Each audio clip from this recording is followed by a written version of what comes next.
जो जिला बनाने के लिए एक कमेटी गठित की गई है राम भाई जी की अध्यक्षता में। उस कमेटी को नीमका थाना को जिला बनाए जाने के लिए जो प्रेजेंटेशन दिया जाना है, वो प्रेजेंटेशन आज हमने जनता के सामने रखा है और जनता के सुझाव आमंत्रित किए हैं कि इस प्रेजेंटेशन में और कोई चीज़ कोई छूट गई है, कोई और ली जानी आवश्यक है, जिसको शामिल किया जाना आवश्यक है, तो वो सारे विचार हमने जनता से जाने हैं। आज बहुत महत्वपूर्ण सुझाव आए हैं, कई चीज़ें जो छूट गई थी उनको हम शामिल करेंगे। इन सब विचारों को जो भी उपयोगी है उनको इसमें सम्मिलित करेंगे ताकि हमारा जो प्रेजेंटेशन है वो बेहतर हो सके, सबसे अच्छा हो सके, बेहतरीन हो सके।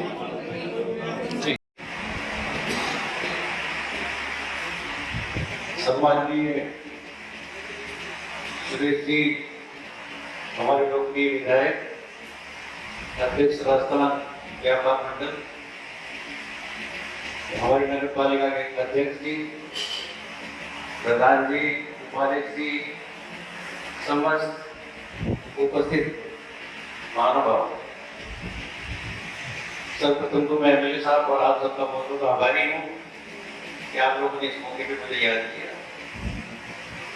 मुझे कुछ संक्रमण 2000 से भी याद आ रहे हैं जो अब सम्माननीय सत्य स्वर्गीय श्री कृष्ण जी मोदी ने नीमका थाना जिला बनाओ समिति का गठन किया था।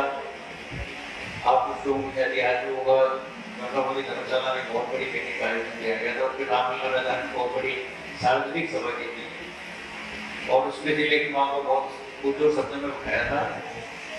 तत्कालीन कमेटी जो श्री परमेश चंद्र जी IAS ऑफिसर ने रिटायर हो गए हैं, उस वक्त कमेटी बनी थी, उसके अध्यक्ष थे और मालिका पवार IAS ऑफिसर है, वो उसकी सचिव थी, बाकी सदस्य समिति थी। तब हमने 300 पेज की रिपोर्ट को दी थी और तब जो परमेश चंद्र जी उसके अध्यक्ष थे उस कमेटी के, उन्होंने कहा था कि आज तक जिला बनाने की समझ पिछले की बड़ी इतनी विस्तृत और इतनी कॉम्प्रिहेंसिव रिपोर्ट हमारे पास पहली बार आई है।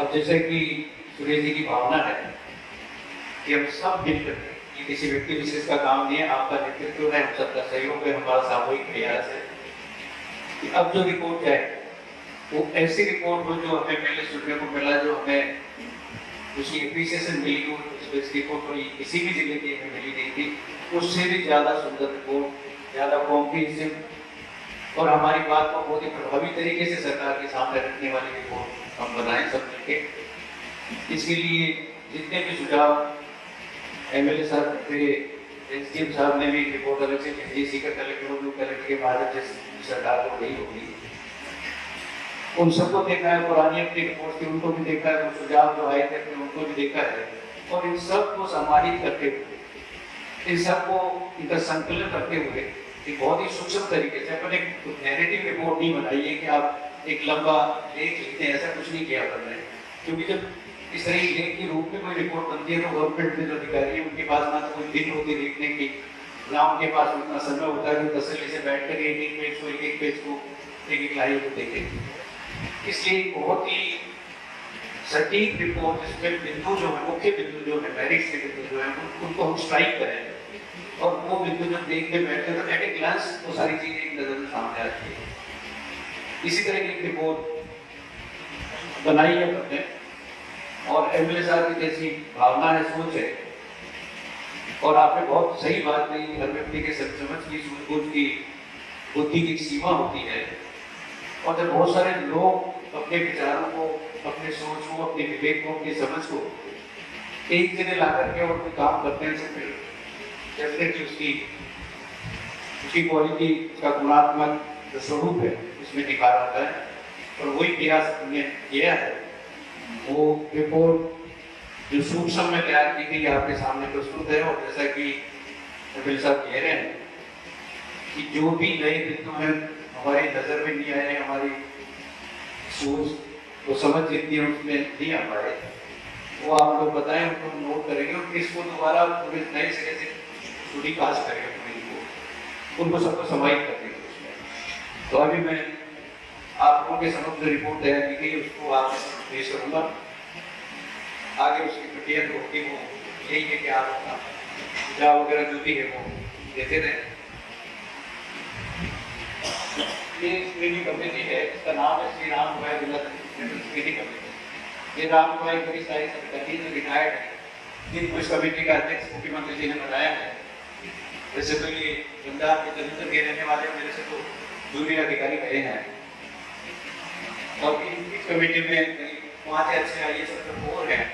ये कमेटी इसकी रिपोर्ट जितनी में आएगी मेरे ख्याल से 25-30 प्रस्ताव राज्य सरकार के समक्ष ऑलरेडी विचारा दिन है। गवर्नमेंट इस कमेटी ने और भी डिस्ट्रिक्ट कलेक्टर से लिख करके वो सुझाव मांगे, दूसरे जिला बनाने की बात कही से वो सुझाव भी कमेटी के समक्ष आए, और जब सारे प्रस्ताव इस कमेटी के सामने आ जाएंगे जिला बनाने के, तब ये कमेटी उनकी स्क्रूटनी करेगी, उनका विश्लेषण करेगी, उनकी मेरिट कितनी है वो देखेगी, और उसके बाद में वो राज्य सरकार को अपनी सिफारिश प्रेषित करेगी, जिससे राज्य सरकार को उनकी घोषणा करने में मदद मिलेगी।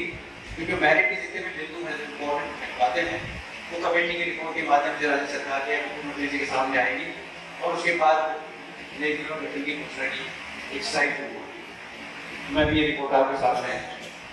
ये कमेटी है जिसे आपको नाम अधिकारी का या अध्यक्ष कमेटी के, और इसके सदस्य मैंने बताया 5 IAS और हैं, और हमारी रिपोर्ट बनी है वो MLA साहब के सदारत में, के नेतृत्व में ये संयोजक है हमारी रिपोर्ट के, और अल्टीमेटली के माध्यम से ही वो रिपोर्ट कमेटी के सामने भी जाएगी और कमेटी के माध्यम से राज्य सरकार के सामने जाएगी। सबसे पहले हमने देखा था कि जो ऐतिहासिक पृष्ठभूमि है वहां से हमने अपनी रिपोर्ट को शुरू किया है। ये अंग्रेजों की जब हुकूमत हुआ करती थी उस वक्त ये दीपका धारा जो मुस्लिम का एक बहुत ही महत्वपूर्ण हिस्सा था, इसको जमात के नाम से जाना जाता था। वो निरसारों की फौज वो यहाँ पे हम जमात जिसको कहते थे, बहुत सारे लोग पुराने हो जाते थे बात को कि वहाँ पर वो निरसारों की फौज हमेशा सुरक्षा के लिए तैनात रहती थी, जिसको वर्तमान में आज हम सामने छापने के नाम से जानते हैं। इन निरसारों की 2 कंपनियां होती थी, छावनियां होती थी, जिसमें बड़ी जमात और छोटी जमात के नाम से बांटते थे, और यहाँ फौजों का स्थायी निवास था, तो सुरक्षा की दृष्टि से यहाँ तैनात थी। अब बात आती है नीम का थाना, ये भी एक आश्चर्य का विषय पड़े, लोग विस्तार से पूछते हैं कि नीम थाना है जिसके अंदर नीम है, नाम कैसे पड़ा। उसका ये है कि निम्बार साधु जो थे उनकी ढेर फौज थी, वो नीम का थाना साहब में रहते थे। इसको पूर्व में सवाई रामगढ़ के नाम से जाना जाता है। सवाई रामगढ़ निम्बार थाने के साथ में हुई, और निम्बार थाने से वो कानपुर में जाकर के उसका नामकरण नीम का थाना, ये इसकी नामकरण की बस हो गई। अब हम चलते हैं हमारे विभिन्न पहलू हैं, हमारे उन पहलुओं पे एक करके प्रकाश डालेंगे। सबसे पहले हमने व्यावसायिक महत्व जो हमारा है, जिसमें ट्रेड एंड कॉमर्स आता है, जो हमारी संपन्नता का, हमारी महबूदी का सबसे बड़ा आधार होता है। वहाँ से हमने फोटो शुरू किया है। हमने इसमें ये बताने की कोशिश की है कि सवाई रामगढ़ की स्थापना के बाद से ही ये बहुत ही प्रमुख एक व्यावसायिक केंद्र रहा है नीम का थाना। इसमें बहुत बड़े बाजार हैं, मंडियाँ हैं, अनाज दूध शक्कर व्यापार में बहुत बड़ा केंद्र रहा है, कपड़े के व्यापार में एक बहुत बड़ा केंद्र रहा है। और इसके बाद हमने हमारी मंडियाँ जो संचालित हैं, जो अभी वर्तमान में मौजूद है, उनको बताने की कोशिश की है।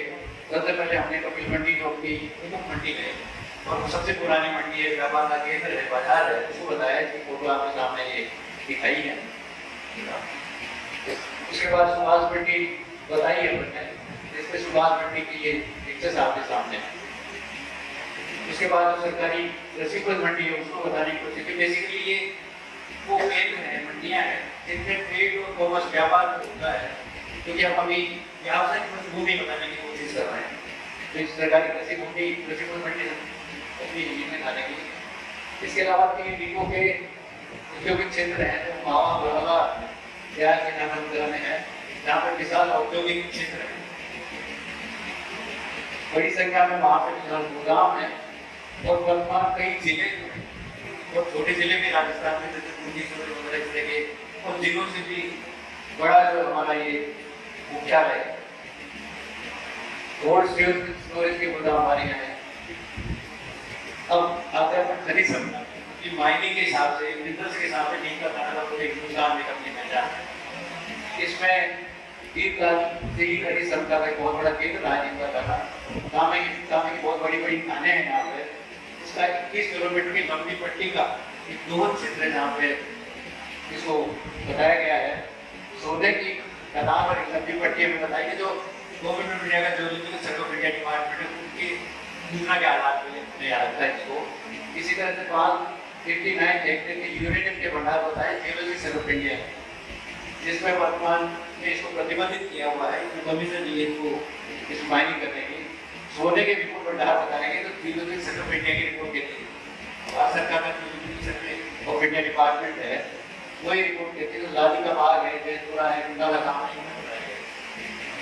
उसके बाद गणेश्वर में 2800 से 2000 ईस्वी पूर्व आम लिपि सभ्यता थी, उसके अवशेष मिले हैं। इसमें 2000 से अधिक ताम के औजार मिले हैं, इसका एक सभ्यता का उदाहरण है और यह सब पुरानी सभ्यता का केंद्र है। कहते हैं कि महायुद्ध में यहाँ के तीर जो बनते थे उनमें जो फल लगाए जाते थे तीर के आगे, वो यहाँ से यहाँ के तांबे से बना करके इनकी खदानों से और गणेशों की भट्टियों में उपयोग किया जाता था। अब खनिज संपदा की बात करें अपन, यहाँ 450 खाने जो है माइंस जो है अभी ऑपरेट हो रही है, जिसमें मिनरल ग्राइंडिंग इकाई है, टाइल्स के जो कच्चा माल यहाँ से बढ़ के गुजरात आता है, लाइमस्टोन है, आयरन है, क्वार्ट्ज है, मार्बल है, इमारत। इसके साथ साथ अन्य व्यवसाय अपने यहाँ हैं, उनके बारे में अपन एक सूचना देने की कोशिश की है। एक बहुत बड़ा स्टील प्लांट अपने यहाँ आने को प्रस्तावित है। अल्ट्राटेक सीमेंट का एक बहुत बड़ा प्लांट हो रही है। ये सीमेंट प्लांट है वो भी यहाँ पे प्रपोज है। एसीसी सीमेंट प्लांट है वो प्रपोज है। फुटवेयर की कंपनियाँ बहुत बड़ी कंपनियाँ जिसमें लगभग 10,000 मजदूर कार्य करते हैं, वो अपने यहाँ पे कार्य करते हैं। इन कंपनियों द्वारा निर्मित माल विदेशों में जा रहा है, निर्यात किया जाता है, जिसमें वीनस 8 लिमिटेड है, मैराथन ग्रुप है। आपकी बातें बात करनी आप देख रहे हो, फिर आपके बात करने से पुरातत्व की बात करें अपन, बहुत जोधाड़ा की सभ्यता के अवशेष अपने यहाँ बताए जाते हैं, मिले हैं। तांबे का सामान बेचने की नदी के मार्ग से बहुत दूर तक यहाँ से भेजा जाता था। इसके प्रमाण ऐतिहासिक प्रमाण है। ये पुरातत्व विभाग संग्रहालय इसी के जिले में जिला मुख्यालय है, उसमें ये सूचना मैंने यहाँ ये बताने की कोशिश की कि सूचना अपनी जो है उसका आधार है, सूचना कहाँ से ली है हमने और जो शोध है सूचना का वो कितना रिलायबल है, कितना ऑथेंटिक, ये बताने की मैंने कोशिश की यहाँ पे। अब अपन चलते हैं अपने प्रश्न, जो इसकी प्रशासनिक पृष्ठभूमि रही है, पहले नीम के थाने की प्रशासनिक पृष्ठभूमि रही है, उसके बारे में इंफॉर्मेशन है। प्रशासनिक न्यायिक कार्यालय यहाँ स्थापित था, जिसका कार्य क्षेत्र रीगल से विराट नगर तक तोरावाटी के नाम से विख्यात है ये, और इसमें 11 तोरावाटी की जाति की विगत। इसका कार्य क्षेत्र था श्रीमानों खंडेला दादा नाम साफरा बेरा का खेती सेशन कोर्ट नीमका थाना सेशन कोर्ट था, उसमें खंडेला कुर्सी इनकी अपने नीमका थाना सेशन कोर्ट में बनी जाती थी। पटियाला स्टेट का रिप्रेजेंटेटिव अपने यहाँ बैठता था। तोरावाटी क्षेत्र के अंतर्गत ये कार्यालय आते थे। खेतरी हाउस, पटियाला हाउस, पूरी नीमका थाना की सबसे सारे थे। अब आते हैं धार्मिक पृष्ठभूमि की तरफ। ये बहुत ही गर्व की बात है, बहुत ही गौरवशाली इतिहास रहा है नीमके थाने का। प्राचीन काल से ही आस्था का प्रमुख धार्मिक केंद्र रहा है। महाभारत काल से पांडवों द्वारा स्थापित प्राचीन शिव मंदिर अपने यहाँ पे अवस्थित है, जिनमें बालेश्वर की जिनकी फोटो गौरी मंदिर की द्रव्य की फोटो दी है। बालेश्वर में पूर्व की जड़ से निरंतर जल प्रवाहित होता है। इनकी विशेषता उनको बताने की कोशिश की यहाँ पे। बालेश्वर की पहाड़ी पे 11 किलोमीटर की लंबी पट्टी है। आप लोग देख और कोशिश करने के बाद आदमी जब पहुंच की पाए वहां पे, पर ये कहते हैं कि 11 किलोमीटर की लंबी और 2 किलोमीटर की पट्टी के ऊपर, जिसमें पर्यटन के स्थल की संभावनाएं हैं, और वहीं बहुत अच्छा रिसर्च किया जा सकता है। जैसे माउंट आबू स्टेशन पाकिस्तान में, उसी तरह से हिल के ऊपर इतनी बड़ी लंबी पट्टी हिल स्टेशन डेवलप किया जा सकता है। गणेश्वर मंदिर की बात करें अपन, गणेश्वर इस महान ऋषि गायत्री की तपस्वी रहा है। गणेश्वर गांव में करीब इनके गहन जंगलों में वाइल्ड लाइफ पाई जाती है, जानवर वगैरह पाए जाते हैं। गणेश्वर धाम में गर्म पानी का प्रसिद्ध स्रोत है ये पानी का, और जहाँ गर्म पानी निकलता है वहाँ बहुत बड़ी संख्या में लोग जाकर स्नान करते हैं। ऐसा विश्वास है कि वहाँ स्नान करने से जो जन रोग है उनसे निवारण होता है। बहुत बड़ा तीर्थ है ये। तब महाभारत कालीन भूमिगत गुफा यहाँ पे है, शिवलिंग स्थापित है, पहाड़ी से निरंतर यहाँ जल प्रवाहित होता है। ये यहाँ पर डॉक्टर महादेव के मंदिर का दृश्य आपके सामने रखा गया है। इसके अलावा बागेश्वर, रामेश्वर, तुलसी भगवान के दूसरे स्थान है वो बताए गए। गाँव में कल वो 12 माह तक ठंडा जल वहाँ प्रभावित होता है। जो दूसरे जो अपने गाँव और वहाँ क्या क्या है वो बताने की कोशिश की। जैसे गाँव गरीबा में बालाजी मंदिर की आधारशिला है, 12 माह हजारों दर्शनार्थी भी वहाँ आते हैं। बड़ी संख्या में सिंदूर के पेड़ वहाँ लगे हुए हैं। इसी तरह से युवा गाँव में गुंडा धाम है, उनमें 12 माह निरंतर जल प्रभावित होता है। इसी तरह से डोकर में तपेश्वरी संत वहाँ रहे थे और लोगों में 12 माह तक ठंडा जल प्रभावित होता है। भिखाराम जी महाराज की तपस्या बताया गया है। इसी तरह से ग्राम मधापुरा, राजीपुरा, भगवतपुरा, इसके रास्ते पर पहाड़ की सबसे ऊंची चोटी पर संत निजामदास जी महाराज ने 12 वर्ष तक घोर तपस्या की थी, जिसका हवनकुंड वहाँ में अभी भी मौजूद है। इसी तरह से गाँव महुआ में दुधारी धाम तपस्या है, जहाँ संत थे, बड़े पहुंचे हुए संत थे, वो कहते हैं दूध पे ही आ सकते थे, इसीलिए उनका नाम दुधारी धाम तपस्या रखा गया है। इसी प्रकार किशोरपुरा गाँव में मानकुंड नाम का स्थान एक लंबी गुफा है, जिसमें सदैव पानी भरा रहता है और विदेशी पर्यटक वहाँ आते हैं, स्थानीय जगह भी वहाँ भ्रमण के लिए आते हैं। इसी तरह से सिरोही गांव है, वहाँ ऐतिहासिक पृथ्वीराज मंदिर है, विदेशी पर्यटकों का आवागमन वहाँ हो जाता है। अब पर्यटन पे थोड़ा सा और चर्चा करते हैं अपन।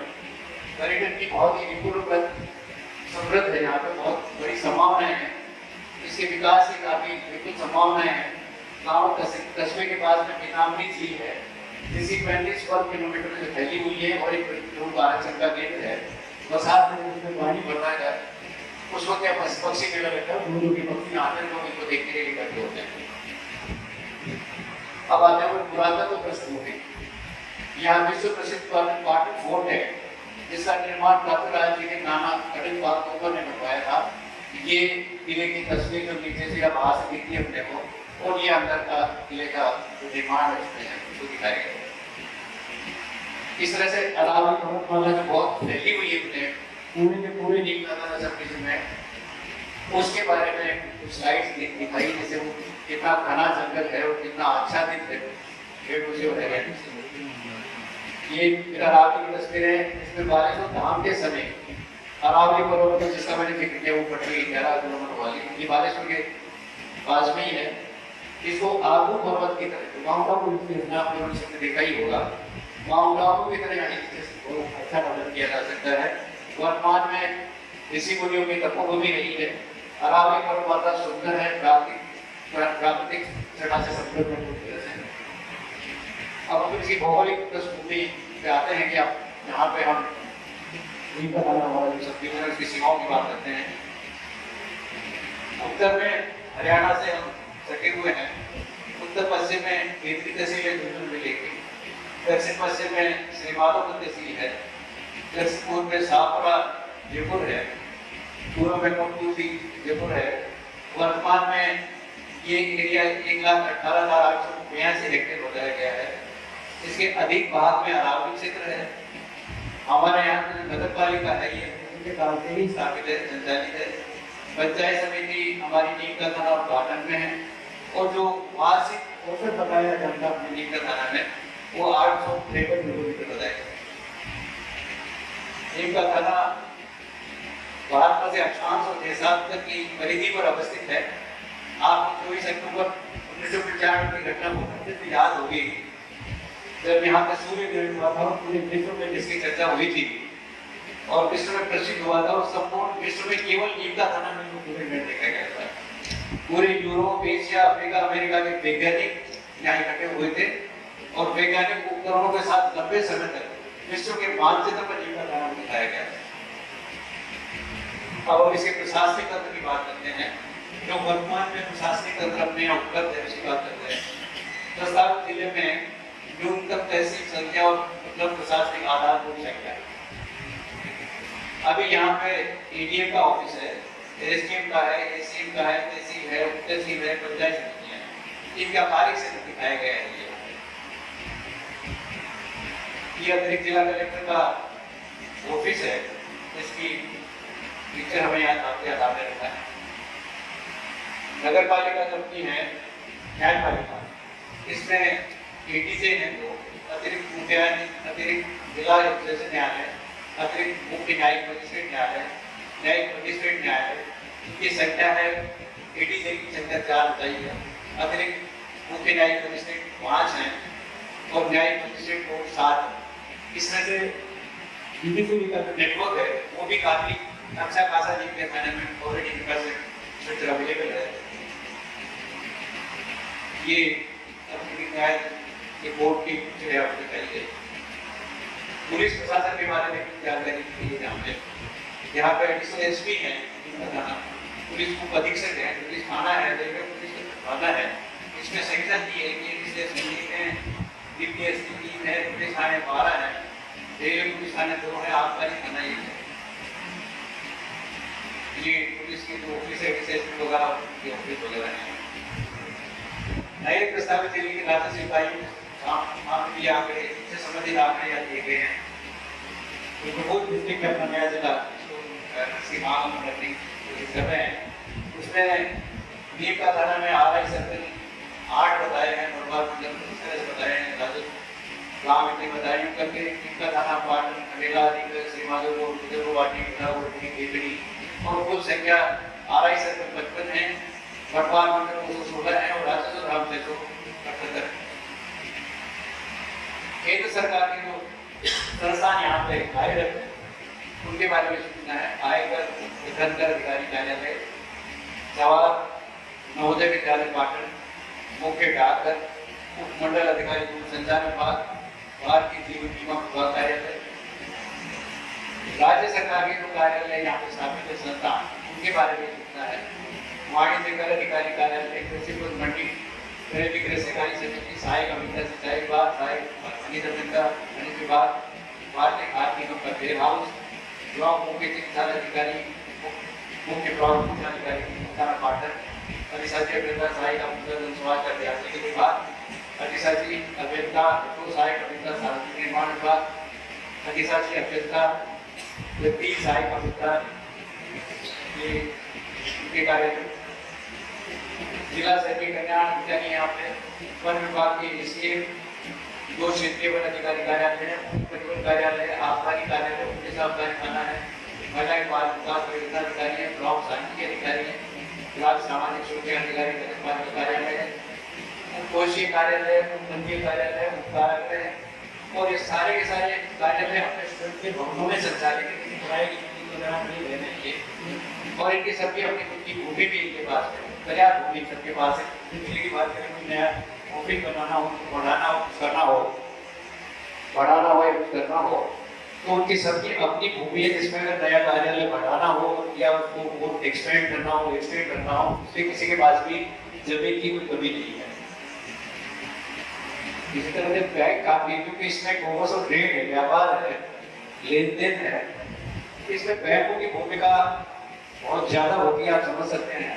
इसमें बैंक जो अपने यहाँ पे हैं उनके बारे में कुछ रखी है, जिसमें जीवन भूमि विकास बैंक और सरकारी बैंक है, Bharatiya state bank, Punjab national bank, Axis bank, Canara bank, Syndicate bank, HDFC bank, IndusInd bank और Indian bank of commerce, yes bank, small finance bank, ICICI bank, protocol Gramin bank, सभी बैंकों के ATM भी यहाँ संचालित है। आर्मी केंद्रित है यहाँ पे। अब स्वास्थ्य सेवाओं की बात करें अपन, यहाँ हमारा शिशु कल्याण के बहुत बड़ा जो MLA साहब के अथक प्रयासों से इसमें का मेडिकल हेल्थ प्रिंसिपल साहिब ने कुछ समय पहले शिलान्यास रखा था। उसका निर्माण भी है। जिला अस्पताल 150 बेड का है, मार्ग शिशु स्वास्थ्य केंद्र 100 बेड का है, प्रथम श्रेणी आयुर्वेद हॉस्टल है, श्री जोधपुर जी मोदी हॉस्पिटल रिसर्च सेंटर है, पशु चिकित्सालय ए ग्रेड है, आरपी अस्पताल है, ECHS अस्पताल है। ये जिसका मैंने अभी जिक्र किया माता शिशु कल्याण केंद्र जो निर्माणाधीन है, उसकी एक फोटो हमने यहाँ रखी है। इसका काम बहुत दूर गति चल रहा है और मैं सोचता हूँ बहुत जल्दी इसकी सेवाएं में उपलब्ध होगी। कपिल देवी राजकीय जिला चिकित्सालय नीम का थाना ये है यहाँ पे। राजकीय मातृ शिशु जो वर्तमान में संचालित है पहले से, उसकी फोटो यहाँ है।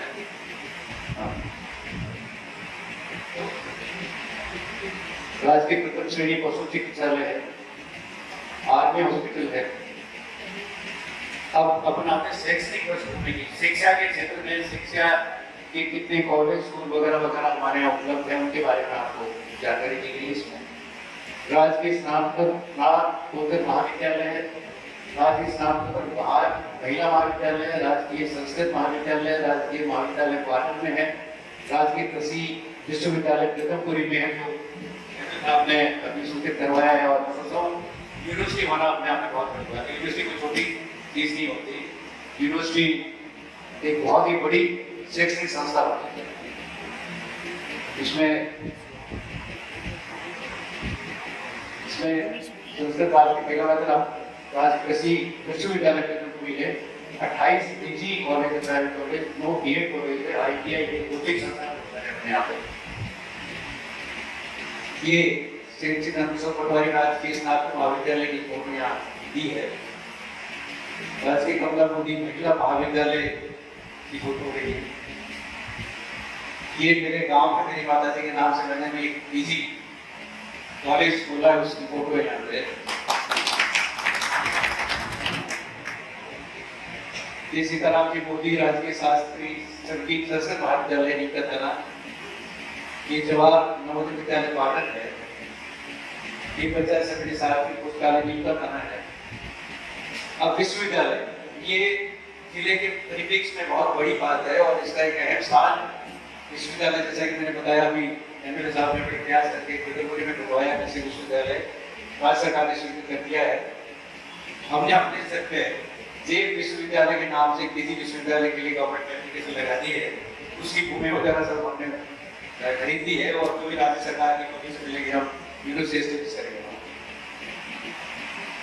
निजी छात्रावास, यहाँ जितने भी समाज है, प्रमुख समाज है, उन सबके यहाँ छात्रावास है बच्चों के रहने के लिए। जैसे अम्बेडकर छात्रावास शिक्षण संस्थान है, वीर वेदांती छात्रावास है, आदिवासी शिक्षण संस्थान है, प्रजापति छात्रावास है, ब्राह्मण समाज छात्रावास है, यादव समाज छात्रावास है। और इसी प्रकार सारे छात्रावास की सर्वजातीय छात्रावास विकास और सद्भावना समिति बनाई गई जो सब में तालमेल रखती है और आपस में कोई तालमेल की गई कभी नजर आए तो उसको देख के समाज में बातचीत करती है। इसका ब्रेक से हम करवाते क्योंकि नीमका थाना एक बहुत ही स्ट्रॉन्ग प्लस पॉइंट है सेवाएं। दूसरे जिले हमारी पड़ोसी जो जिलों की मांग कर रहे हैं उनमें ये सुविधा उपलब्ध नहीं है, तो सोचता हूँ बहुत ही स्ट्रॉन्ग प्लस पॉइंट है।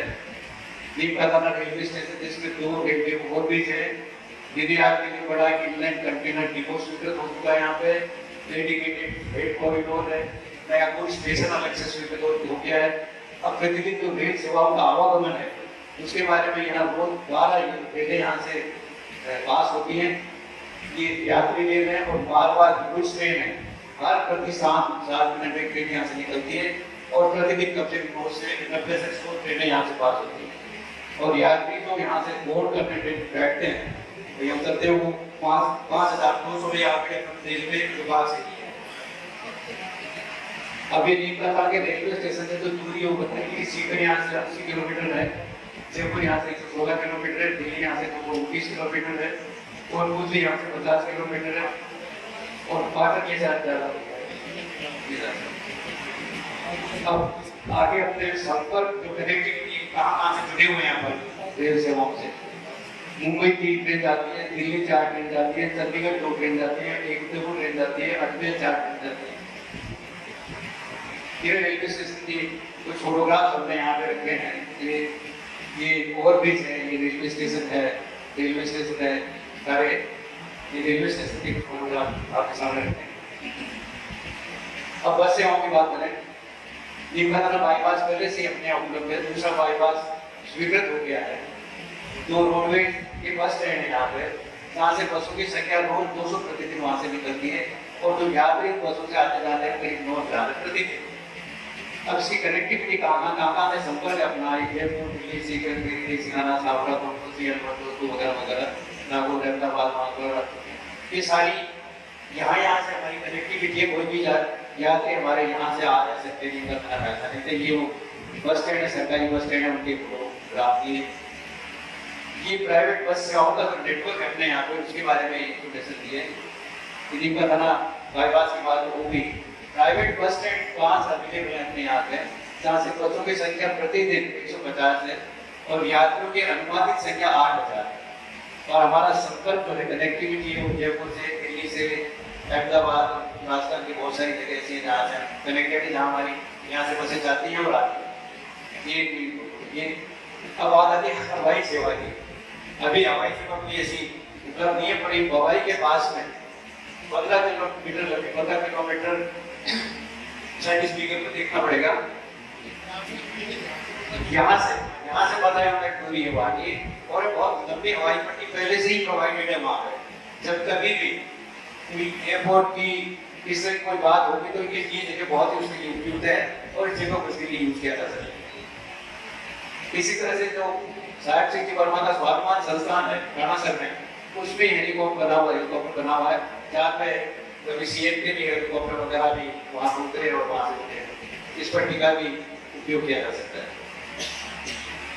अब बात करें शहीदों की, जो कि नीमका थाना में से वीर पैदा हुए हैं, जिन्होंने शहादत दी इस देश के लिए, इस देश की मिट्टी के लिए, इसको वीर प्रसाद भट्टी के नाम से ख्याति प्राप्त है। बड़ी संख्या में शहीदों की प्रतिमाएं यहाँ पे लगभग हर गाँव में देखने को मिलती हैं। हजारों की संख्या में हमारे नौजवान भारतीय सेना में हैं। कारगिल युद्ध में करीब 100 जवान नीमका थाना क्षेत्र के शहीद हुए थे। हमारे यहाँ स्वतंत्रता सेनानी में स्वर्गीय श्री ज्ञानचंद जी तत्कालीन विधायक, श्री स्वर्गीय श्री रामनारायण चौधरी जिन्होंने दैनिक न्यूज अखबार के संस्थापक थे, श्री सूरदाराम जी गुर्जर छापर के, जिनको कभी श्रीमती इंदिरा गांधी द्वारा मरणोत्तर प्रदान किया गया था। अब बात करें स्वर्गीय श्री जेपी यादव की, आप सब लोगों को मालूम है 13 दिसंबर 2003 को भारत की संसद पर हमला, आतंकवादियों द्वारा बहुत भयंकर हमला किया गया था और ये वीर हमारे श्री जेपी यादव मुख्य द्वार पर संसद में तैनात थे। इस हमले को नाकाम किया और अपनी शहादत दी, अपने प्राणवान न्यौछावर किए। अब प्रस्तावित जिला अपना है, उसकी जनसंख्या के आंकड़े यहाँ दिए गए, जिसमें खेतड़ी, उत्तर प्रभारी, श्रीमाधव जिनको शामिल करके चलने मान के चलने के लिए ऐसे में हम प्रस्तावित कर रहे हैं अपने नए जिला बनाने के लिए, जिसमें खेतड़ी है, उत्तर प्रभारी है, श्रीमाधवपुर है, खटेला है, नीमका थाना है।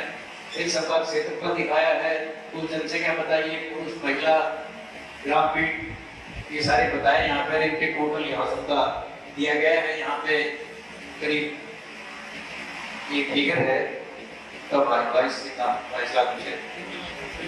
हाँ, ये फिगर यहाँ दिए सारे कुल फिगर, और यहाँ पे ये अपन कहने की स्थिति में है कि यहाँ पे जो बेसिक इंफ्रास्ट्रक्चर है, आधार ढांचा जैसे जगह 2-3 जिला के लिए, वो सारा उपलब्ध है। जनगणना 2011 के अनुसार वर्तमान में जनसंख्या जो होगी वो लगभग 17,85,000 है। अभी वर्तमान में सीकर जिले की संख्या 26,71,137 है और जब प्रस्तावित जिला नीमका थाना है उसकी जनसंख्या पर माने तो 15,56,045 है और अवशेष जो रह जाएगी सीकर जिले की जनसंख्या वो 16,94,872 रह जाएगी। नीमका थाना उपखंड की पाटन जैसे वर्तमान जिला सीकर के मुख्यालय से करीब 105 किलोमीटर दूर है। यहाँ ये बताने की कोशिश की है कि सीकर जिले तो अगर हम जिला मुख्यालय मान के चलते हैं तो हमारे दूर दराज के हरियाणा बोर्ड के गांव या के गांव जिनको हमने छोटे काम के लिए सीकर जिले में सीकर जाना पड़ता है, उनको कितनी असुविधा होती है। 105 किलोमीटर जाना, समय का उपयोग, पैसे का उपयोग, किराए का उपयोग, बहुत पैसा खर्च होता है, टाइम पूरा खराब होता है, कम से कम एक दिन का मार के चलिए पूरा दिन वहाँ पे खराब होता है। सभी तहसीलों की अगर नीमका थाना मुख्यालय बनता है तो ये दूरी घट करके 30 और 35 किलोमीटर जाएगी। कोई भी जगह ऐसी नहीं होगी नीमका थाना में तो 30 और 35 किलोमीटर से ज्यादा दूर। लंबी दूरी से, जैसे कि मैंने बताया, आर्थिक नुकसान होता है, समय का नुकसान होता है। और पूर्वी छोर से, पूरी छोर हरियाणा बॉर्डर जिसकी बात कर रहे हैं, वहाँ की सीकर से दूरी जो है से 125 किलोमीटर है। तो आप इसे कल्पना कीजिए कि कितनी परेशानी हमारे यहाँ के साथी है लोगों को आ रही है। और जिला बनाने के लिए कितने आंदोलन किए, जब से किए, कितने कब कब किए, कैसे किए, उसका एक निबंध अपने यहाँ लेने की कोशिश की है। ये मांग हमारी 1955 से चली आ रही है। ये कथा जिला को जिला बनाने का प्रस्ताव 67 वर्ष पुरानी मांग है। सबसे पुराना प्रस्ताव बना दी सरकार के सामने, सर्वाधिक न्याय जस्टिफाइड मेरिट इसमें। सन 1952 से 57 तक तत्कालीन विधायक स्वर्गीय श्री कपिल सिंह मोदी, जनप्रतिनिधिगण एवं नागरिकों की तत्कालीन मुख्यमंत्री स्वर्गीय श्री मोहनलाल जी सुब्बाड़िया के सामने मांग रखी गई थी 1955 में। स्वर्गीय श्री मोहनलाल जी सुब्बाड़िया जी ने किसान जिला बनाने का आश्वासन दिया था। उसके बाद धरने, प्रदर्शन, हड़ताल, आंदोलन सब होते रहे, समय समय पर ज्ञापन दिए जाते थे, विधानसभा का घेराव किया गया, जब उनके विशाल पदयात्रा निकाली गई, लोकसभा विधानसभा में निरंतर मांग उठती रही है इसकी। ये प्रधान जिला बनाने की मांग वर्तमान विधायक श्री सुरेश जी मोदी द्वारा विधानसभा में अनेक बार कुछ शब्दों में इस मांग को उठाया। 97 में उनका साई उनके साथ में विधानसभा में आपने विधानसभा से किया था। तत्कालीन मुख्यमंत्री श्री नरेंद्र शेखाव ने आश्वासन देकर समाप्त करवाया था। 97 में तत्कालीन शिक्षा मंत्री ललित चतुर्वेदी उनका नाम उनकी ज्ञापन दिया था। जनवरी 99 में श्री ओमप्रकाश साई द्वारा विधानसभा के दौरान आंदोलन किया था।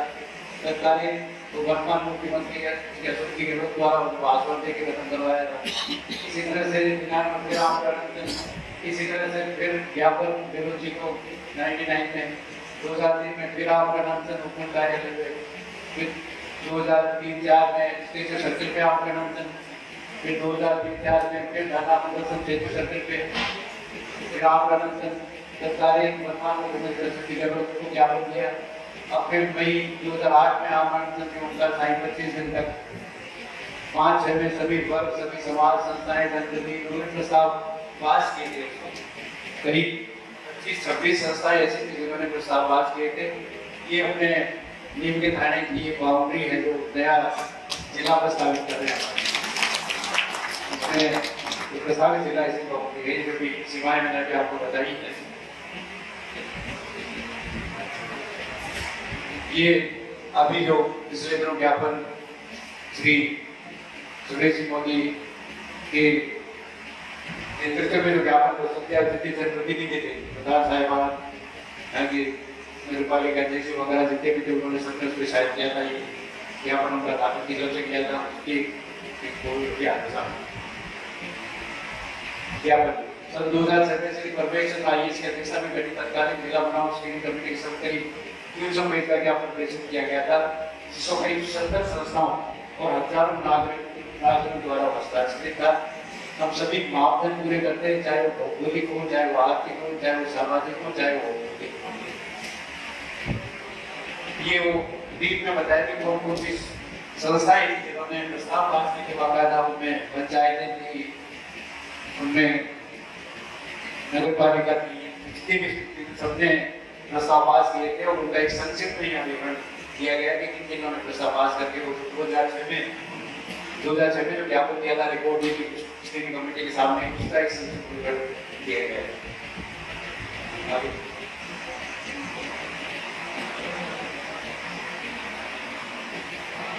धन्यवाद। ये ब्रीफ में आप लोगों के सामने बताया। अब जैसा कि अभी मेरे साथ में बताया है कि ये कोई संपूर्ण रिपोर्ट नहीं है। आपने बहुत अच्छी बात कही है कि हर व्यक्ति की, हर आदमी की बुद्धि की सीमा होती है, उसकी समझ की, विवेक की सीमा होती है। निश्चित रूप से बहुत सारी बातें इसमें जुड़ गई होंगी। इसलिए आप लोगों को बस ये है कि जो बातें जो बिंदु ऐसे होंगे जो छूट गए हैं, उनकी जानकारी दें, तो उनका समावेश हो, फिर हम इसको अपडेट करें, उसको पूर्ण करें। उसके बाद में जो माननीय विधायक महोदय के द्वारा के माध्यम से राज्य सरकार को पेश करें। धन्यवाद।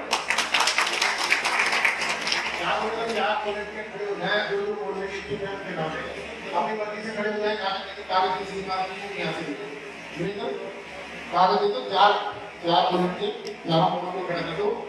जो जो व्यक्ति इस प्रेजेंटेशन पे सुझाव और अपने विचार रखना चाहते हैं वो अपने नाम पर लिखा दें। लिखो जाओ, कागज लेके चारों तरफ खड़े हो जाओ, चार मिनट कागज दे दो, पेन दे दो और चार मिनट आप लोग खड़े हो जाइए जो नाम अपना लिखाना चाहते हैं ताकि वॉलंटियर आपके पास पहुंच सके। चारों कोनों में खड़े हो जाए आप।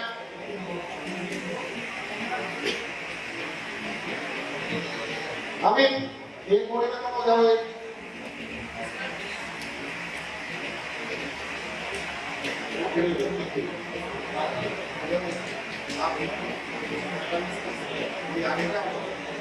जो नाम आ गए हैं बोलना शुरू कर रहे हैं ताकि समय बच सके अपना। तो सबसे चलिए बनवारी राम जी का बड़ा